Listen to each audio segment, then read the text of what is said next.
Voy a sentar a charlar con Daniel Sapsay.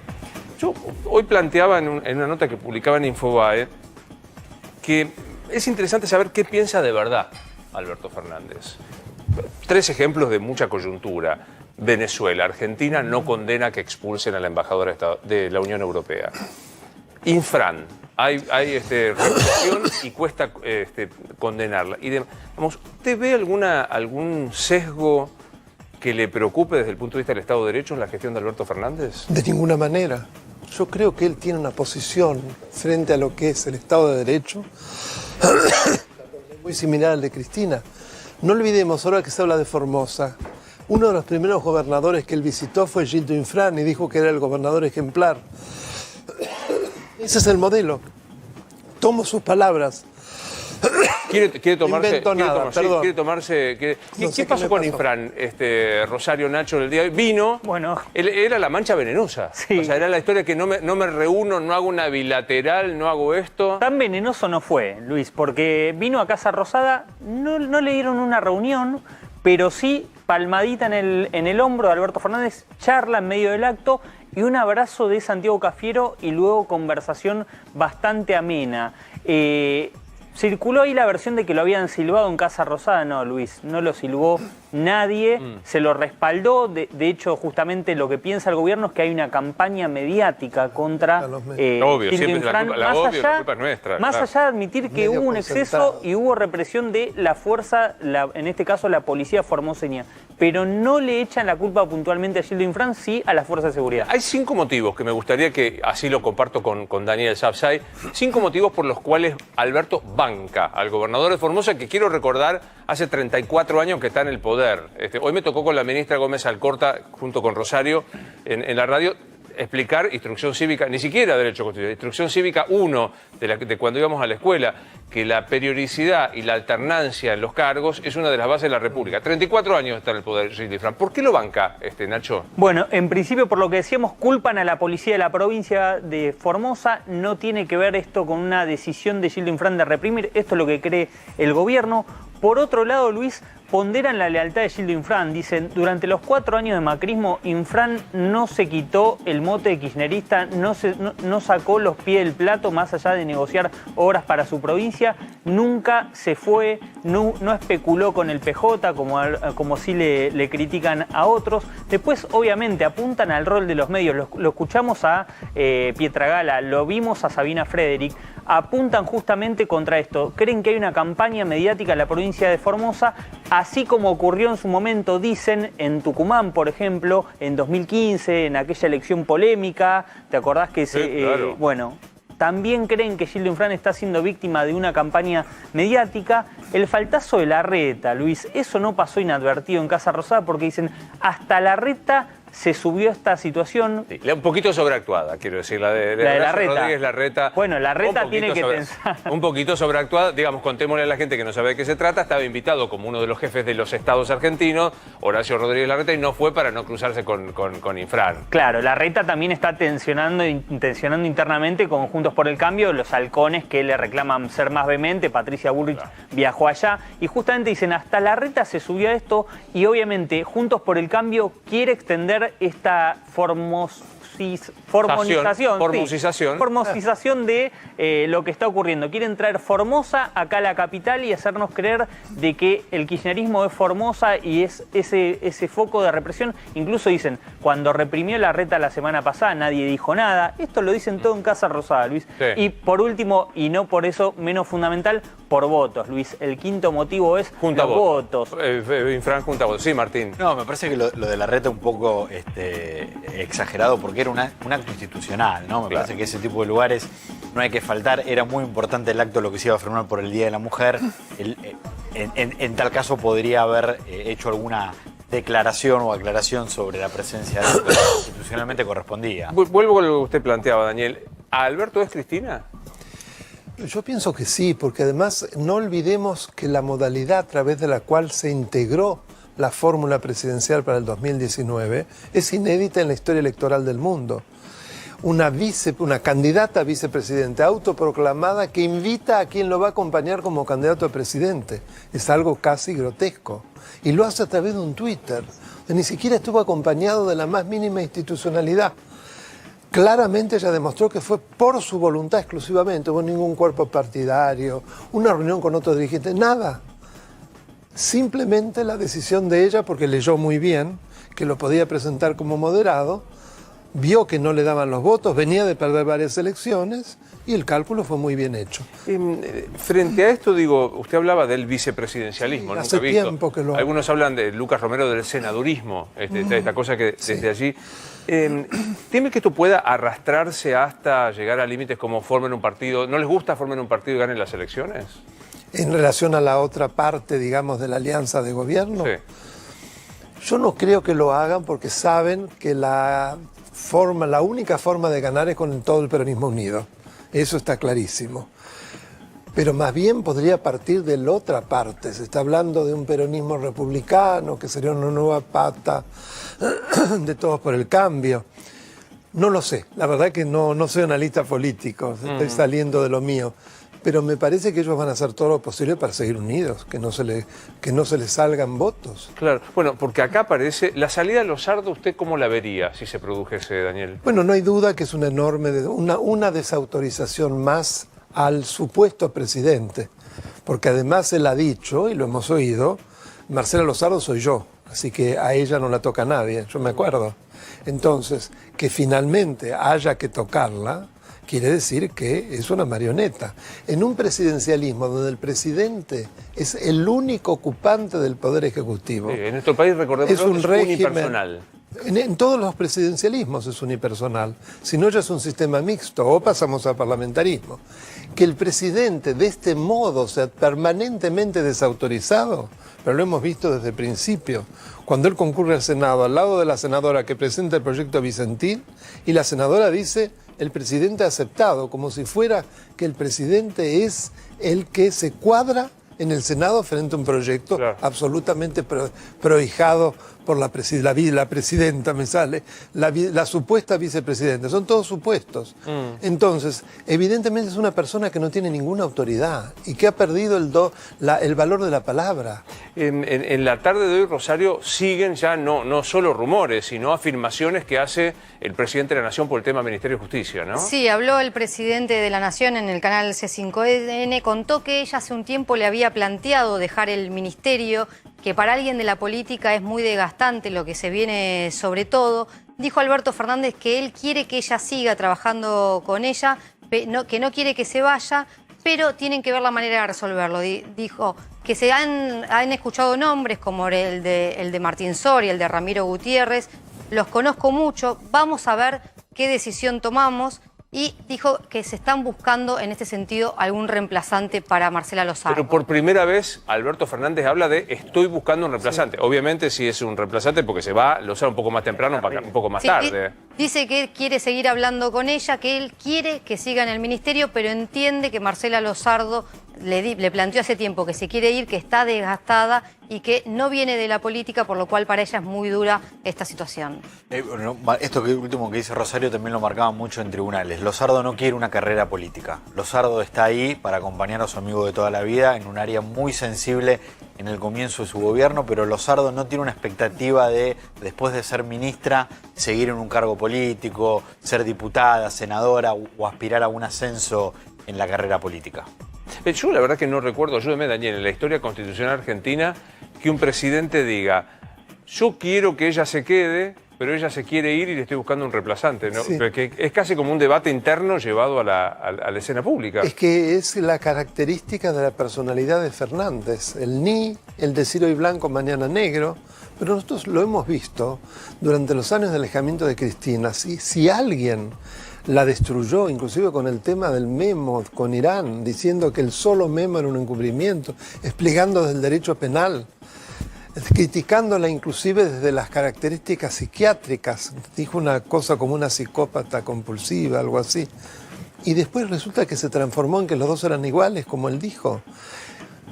Es un personaje realmente único, como para la literatura interesantísimo. No, pero digo, no recuerdo demasiado esta discusión. O sea, yo quiero que se quede, pero ella se quiere ir y le busco un reemplazante. O sea, me parece que acaba de renunciarla públicamente. Claro, o sea, mañana, es para sacarla. Pero mañana, Como ¿qué está firma? obligado a sacarla, entonces acaba de- ya trasluce que ella se quiere ir. ¿Cómo, Nacho, perdón? No, que acaba de confesar tal vez el gesto de mayor debilidad que un presidente puede confesar, que es, me dijo que se quiere ir, ya le estoy buscando un reemplazante y mientras tanto esa ministra sigue en funciones con lo que eso implica. Porque el problema más allá de lo político es lo que decía Martín, es la gestión. ¿Quién firma? ¿Quién va y le pide una firma a Marcela Lozardo en este momento? La búsqueda de un reemplazante tiene que ser inmediata. Pero aparte se comunica, digamos, yo O recuerdo... no se cuenta, o no lo contás, o no te lo enterás contás. con el nombre nuevo. Había ministros que con Cristina se enteraban cuando salía el comunicado de presidencia. La señora presidenta decide... Le acepta la renuncia y designa en Sí, yo me acuerdo de la época que era muy clásico, la época de Menem, que decía, más hostigaban a un ministro, más lo sostenía defendía, Menem. por supuesto, sí, Digamos, sí, pero sí. esto yo creo que es inédito. Y no es casual que se dé en un área como la justicia, que en las últimas, sobre todo en la semana pasada, ha tenido una enorme repercusión el discurso del presidente en el Congreso, la posible creación de una comisión bicameral, todos los proyectos de ley que anunció que va a enviar, el discurso, la presentación de Cristina Kirchner en la causa de dólar futuro. Todo eso ha generado, obviamente, dentro del Ministerio de Justicia y dentro del propio Poder Judicial, un estado de ebullición que termina en esto, ¿no? Que es un desconcierto de cómo se está gestionando el área de justicia. Contame, Martín, y charlémoslo con el doctor Sapsay. Dale. ¿Cuál sería el impacto? Digamos, ¿qué pasaría con esto que ya es un hecho virtual? O sea, ahora es cuestión de días. Exactamente. Insisto, la verdad que no recuerdo un presidente que renuncie públicamente a su ministra, pero que la sostenga hasta que tenga el nuevo reemplazante. titular. Obvio. La verdad que flaco favor para Marcela Lozardo, que me dicen que es una gran persona, que es una persona sumamente agradable, que mañana tiene que afirmar el despacho sabiendo que hasta que aparezca el nuevo. Contame qué impacto tendría. A ver, mira, te cuento ya casi con Marcela Lozardo fuera del ministerio, la historia de Marcela Lozardo y su relación con el Poder Judicial desde que asumió Alberto Fernández. Marcela Lozardo generó mucha expectativa y muy positiva dentro del mundo de los jueces y de los fiscales, porque lo que decían es: conocemos a Marcela, la tratan por su nombre de pila, trabajó en el Ministerio de Justicia, trabajó en el Consejo de la Magistratura, es una persona razonable, de mucho diálogo, había muchísima expectativa, pero rápidamente se pasó al desencanto porque de entrada, en los primeros días de la gestión de Alberto Fernández, ya hubo cortocircuitos. El primero fue la reforma al sistema de jubilaciones de los jueces. Sí. Ya ahí los jueces llamaban a Lozardo y ella no sabía qué decirles respecto de la letra fina del proyecto. Los jueces no encontraban en Lozardo respuestas sobre cómo iba a avanzar ese proyecto. Y ahí empezaron a ver que no era ella quien tenía el poder dentro del área judicial del gobierno. Por eso los rumores de salida y ahora confirmada no generaron ninguna sorpresa dentro del Poder Judicial. Sabían que inevitablemente esto iba a ocurrir en algún momento y la gran pregunta ahora es: ¿quién es de reemplazante? ¿Por qué?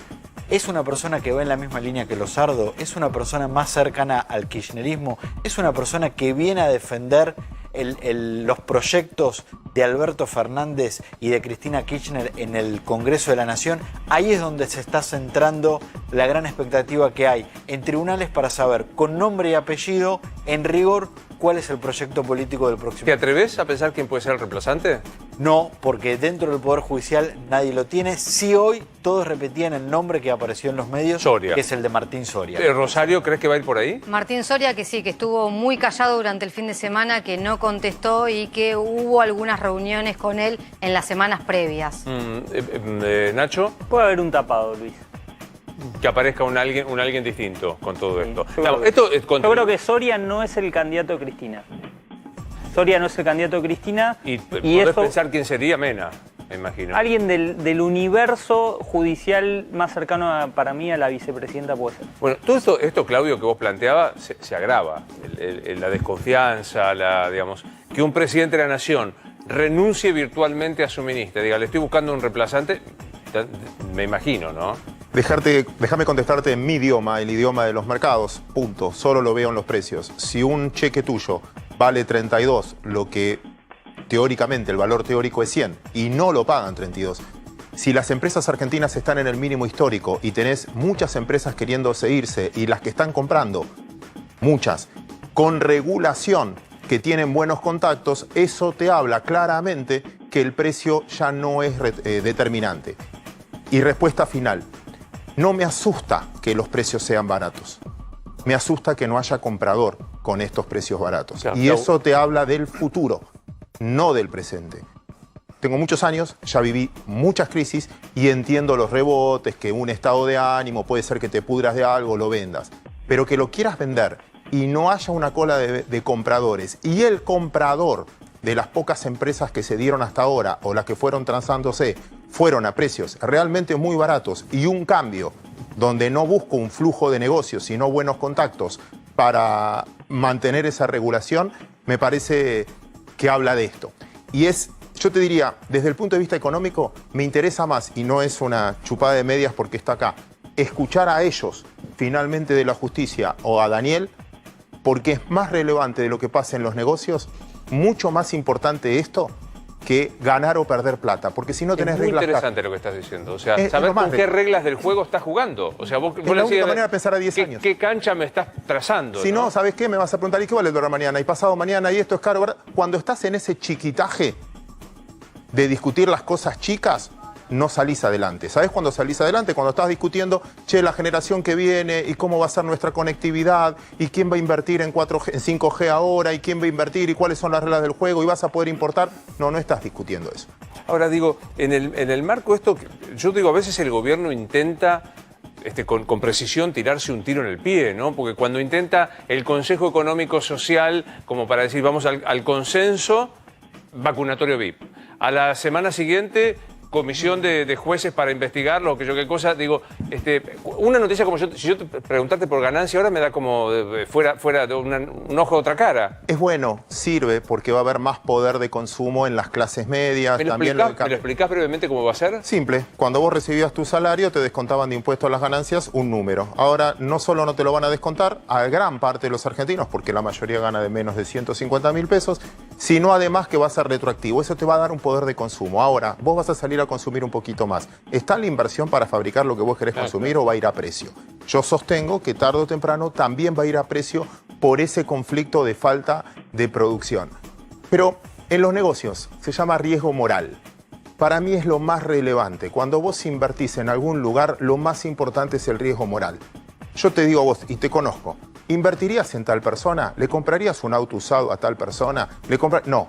Ahí no hay negocio cuando vos sentís que no hay moral. Pequeña discusión entre amigos, muy grave el otro día, pero me divirtió desde el punto de vista de la discusión y la propongo acá entre amigos.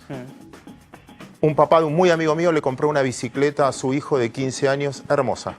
110.000 pesos gastó. 110.000 pesos en una bicicleta para el hijo. Vale eso. Hermosa, genial. Un regalo espectacular porque el hijo había hecho algo bárbaro. Bien, el hijo no la cuidó. No la cuidó porque no tenía lo que fuera. La dejó sin protección. ¿Qué pasó? Lo obvio, se la afanaron. El padre indignado, vos no sabés cuidar las cosas. Un amigo mío le contestó, pero un poquito. ¿Vos estás caliente porque valía 110.000 pesos? Si era vieja, usada y valía 1.000 pesos, ¿tu indignación sería igual? Te pregunto esto en la Argentina. Si es 10 vacunas, 200 vacunas o 3.000 vacunas. ¿Tu indignación es por el monto o por el hecho? Y acá me parece que estamos pasando de alto los hechos. Y el que paga el pato de estas discusiones que ustedes dicen es la gente. Y no me hago el populista. Es el que invirtió plata, el que se la jugó en la Argentina, pero no el que compró bonos, que es en mi caso, sino el que puso la guita en una fábrica. ¿Viste millones de reportajes en tipos que quieren producir? Reputeando. Te agrego porque tu lapsus vino bien perfecto. Listo. No, claro. No, pero Claudio, primero, antes que me olvide, porque si no lo dejamos incompleto. De los 150.000 pesos estamos hablando de relación dependencia. Autónomos, bien, gracias. Esto es también, bueno, ahora va a haber un proceso desde el que va pasando, pero ¿qué estás hablando? Argentina tiene 28 millones de personas con capacidad de trabajar legalmente, entre 18 y 65 años, después jubilación. 28 millones de personas. 13 millones de esas 28 están en blanco. 15 millones no representa a nadie. O sea, la mitad de la sociedad esto lo mira por tele. Ah, qué interesante, ¿eh? Pero está fuera. De los 13 millones que están en blanco, 4.200.000 son empleados públicos, nacionales, provinciales y municipales. Por eso Formosa pega distinto si vos tenés que hacer una cuarentena, si sos un empleado que puede ir y el que tiene un comercio y un restaurante y depende de que esa gente... Imagínate un colegio cerrado y el que tiene una fotocopiadora al lado. El que quiere que vuelvan las clases primero es el de la fotocopiadora. Entonces vos no podés generalizar. Entonces cuando vos ves esto aquí en Abarca, suena muy lindo, pero finalmente la mayoría de la gente trabaja fuera del sistema. Hoy la economía argentina es más informal que formal. Más gente trabaja en la informalidad que en la formalidad. Y todo lo que estamos haciendo es regular al que está dentro del sistema. Estás cazando en el zoológico. Me quedo pensando en esto que decía Daniel del tema de las reglas, que es fundamental saber con qué reglas se juega. Hoy estamos discutiendo, vuelvo a un tema que yo planteaba, ¿por qué está republicanamente mal que una persona esté 34 años en el poder? Porque en el presidencialismo, cuando el titular del Ejecutivo puede ser reelecto de manera ilimitada, se produce de hecho una verdadera dictadura y lo asociamos con ciertos nombres: Stroessner, Somoza, Duvalier, Castro, y podríamos seguir. Es inevitable, aunque la Constitución sea democrática, porque son tantos los resortes que un presidente maneja que cuando se eterniza se transforma en el dueño del país, en el patrón de estancia. Erróneamente se compara, siempre es un clásico, cuando usted dice Infran hace 34 años, dice Merkel estuvo 18, es otro sistema. Es un sistema parlamentario. ¿Y qué diferencia hay? ¿Por qué la reelección? La primera diferencia es un ejecutivo colegiado, está integrado por varios. En primer lugar, hay dos jefaturas divididas, la jefatura de Estado y la jefatura de gobierno, y dentro de lo que es el gobierno, que es, digamos, el primer ministro y los ministros también integran el Poder Ejecutivo.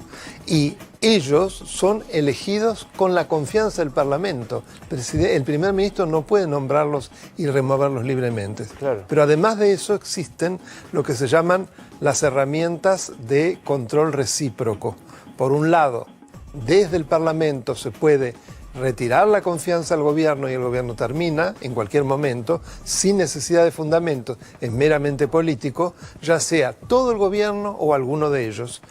Y además, el presidente, a instancia del primer ministro, puede disolver el Parlamento. Claro. Entonces, es otro mundo. Otro sistema. Es como comparar peras con manzanas. Claro. Totalmente diferente. Todo eso no ocurre en el presidencialismo.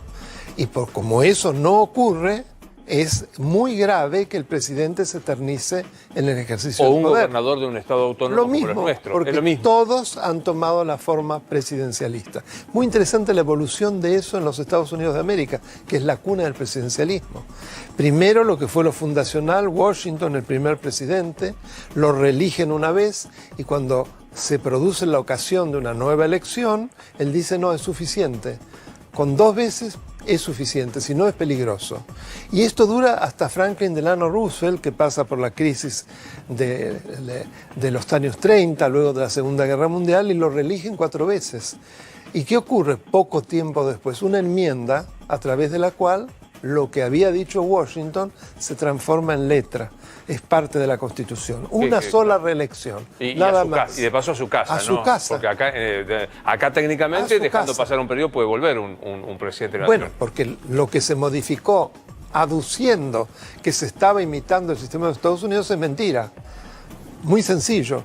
Nosotros tenemos, el presidente puede ser reelecto en una oportunidad, pero dejando pasar el tiempo de un mandato, puede nuevamente ser reelecto y reelecto otra vez más y así.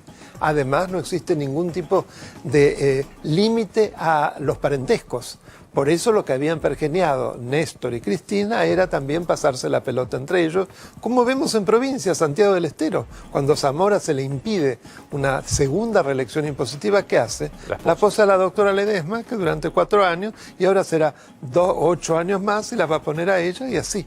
O sea, cuidado porque lo que se hizo con la reforma, aduciendo el mandato es más corto, solo una reelección consecutiva, es mentira, porque el sistema es tramposo. ¿Existe el lawfare? Que aclaremos esta construcción, ¿qué es el lawfare? ¿Existe en la Argentina? Bueno, el lawfare es una construcción que proviene, curiosamente, de lo que ocurre en Estados Unidos después de la Primera Guerra Mundial, donde muchos militares debían someterse a procesos por haber habido excesos en la represión durante la guerra, es decir, se habían violado en ese tiempo las convenciones de Ginebra sobre prisioneros de guerra. Entonces, ¿qué aducen ellos? Que era una suerte de guerra judicial, lawfare, a través de la cual sectores vinculados con el comunismo, con el socialismo, etcétera, por motivos políticos los querían echar, pero que no había motivos. Qué curioso, ahora desde una supuesta progresía se dice lo mismo respecto, pero no de excesos en derechos humanos, por delitos de corrupción. Habla presos políticos, no, son políticos presos. ¿Por qué? Por corruptos. Y varios ya han sido condenados además. Y se sigue hablando de presos políticos. Es un relato absolutamente falacioso, ridículo. ¿Por qué? Porque cuando yo no puedo presentar prueba para defenderme frente a los cargos con los cuales se me procesa, lo que trato es de ensuciar a los jueces, al proceso y al sistema. ¿Qué dijo ella? Todo está podrido. No, a lo mejor se acordó de Shakespeare, no sé si llega a tanto su cultura. Algo está podrido en Dinamarca. Claro. Lo que es muy impactante es que se construye una idea que en algunos prende, porque no hay por qué, como el caso suyo, saber, que está votado, y el que está votado no tiene límite, porque la decisión popular de la urna da derecho al todo. O sea, lo vengo escuchando todo el tiempo esto. Gildo Infran está en el poder porque lo votaron y listo. La presidenta puede hacer esto porque lo votaron, que culminó con aquel famoso dicho que yo les mencionaba, ¿no? No les gusta lo que yo hago, no es que no respeto la ley. Hagan un partido y ganen las elecciones porque se quedan con el todo, ¿no? Esto es un espíritu absolutamente antirrepublicano. ¿Por qué? Porque cuando uno vota a un presidente, a legisladores, a gobernadores, en el marco de lo que la Constitución y las leyes de la República establecen, entre los cuales hay un código penal que, como hay igualdad ante la ley, todos los que cometemos delitos somos pasibles de ser procesados y condenados y encarcelados. Si esto no se produce, es un sistema diferente. Claro. Cuando ella dice, este es un sistema de la Revolución Francesa, tiene más de 2 siglos, es viejo. Lo que ella quiere es ir a la pre-Revolución Francesa. Todas las ideas del constitucionalismo, del iluminismo, hablaban del antiguo régimen, l'Ancien Régime, que era Luis XIV. No sé si vieron una serie de televisión lo que era Luis XIV. Bueno, a eso a ella le gustaría. Por eso le gusta Infran. Por eso en Santa Cruz también hay reelección ilimitada, no hay independencia de la justicia. Tiene la sobrina que es la fiscal que le investiga los delitos, ya vimos cómo, etcétera, etcétera. Eso es lo que ella ansía, pero no lo dice claramente. Nos quiere vender de que eso es lo moderno. Es la revolución del siglo XX, el socialismo del siglo XXI. Claro. Son todos motes. No, esto es más viejo que la historia de la humanidad. Fue lo que existió siempre hasta que afortunadamente las ideas del Montesquieu, de Locke y el iluminismo nos sacaron de la oscuridad, nos permitieron ser personas, ser titulares de derechos humanos y que el gobierno fuese limitado, porque ese fue el gran objetivo. Un gran placer, Daniel, como siempre. Yo le quiero hacer un pequeño aviso, porque claro, obvio. Lo quiero suscribir a mi canal de YouTube. Pero claro, ¿cómo se llama? ¿Daniel Sapsay? Daniel Alberto Sapsay en YouTube, ya son casi 42.000 suscriptores. Mire qué moderno que está, Daniel. ¿Se imaginaba? A instancias de mi hijo, fue gracias a la pandemia. Qué bueno. Bueno, Daniel Alberto Sapsay es el canal de YouTube para que sigan un constitucionalista que nos enseña y que nos hace entender. Me encantaría tenerlo porque usted es un hombre de derecho, así que ya termino y lo hago. Gracias. Y además pedir a la producción que nos mande el video para subirlo también a YouTube, porque una de las secciones son entrevistas con distintos periodistas. Me ocupo personalmente. Gracias, Daniel, un placer verlo. Gracias a usted, Luis. Bueno,